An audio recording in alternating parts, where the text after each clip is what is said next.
The United Arab Emirates has just announced its exit from OPEC, while negotiations between the United States and Iran are stalled, marking a sweeping victory for Trump.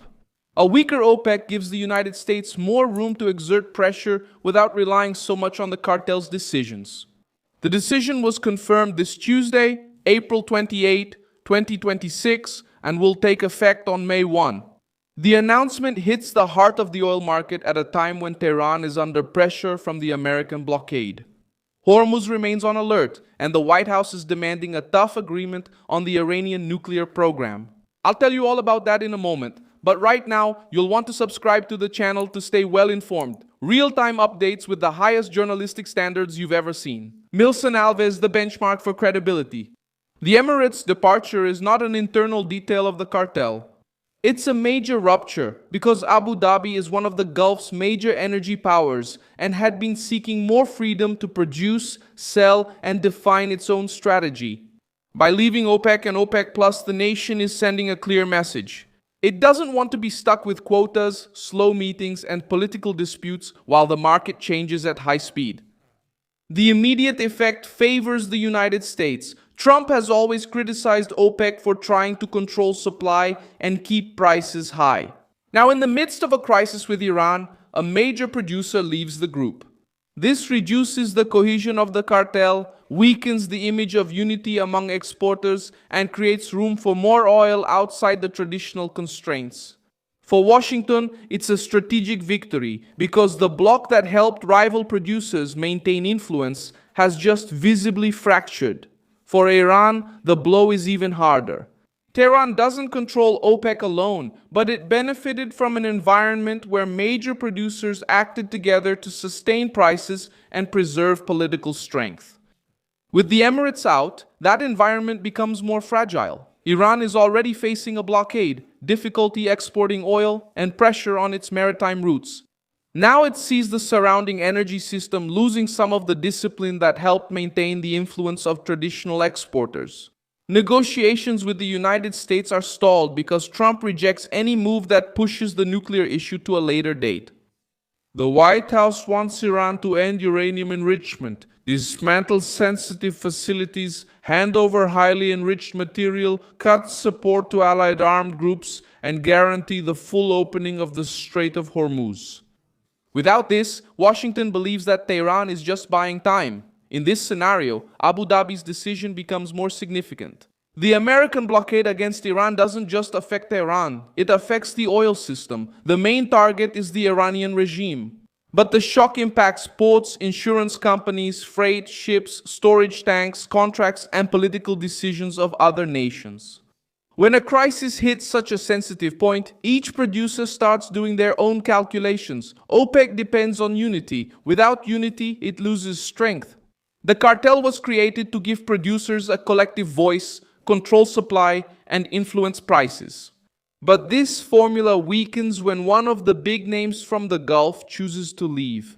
Starting May 1st, the organization will continue to exist, but it will enter a more exposed phase.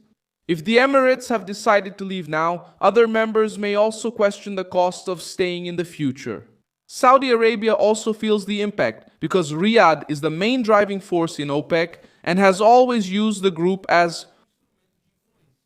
The departure of the Emirates does not mean open confrontation between neighbors, but it shows that Saudi leadership no longer prevents independent moves within the Gulf.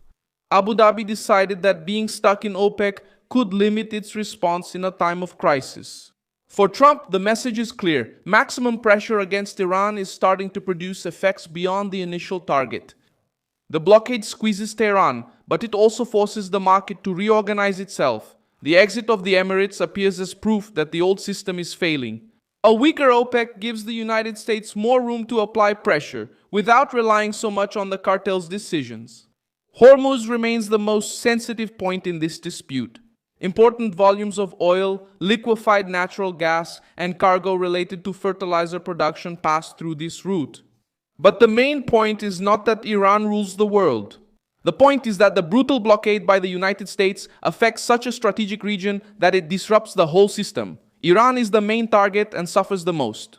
OPEC suffers as a side effect. and the Emirates take advantage of the crisis to move ahead of the others. Abu Dhabi's decision has its own logic. The nation wants to preserve its image of stability, attract investments, and expand its production capacity.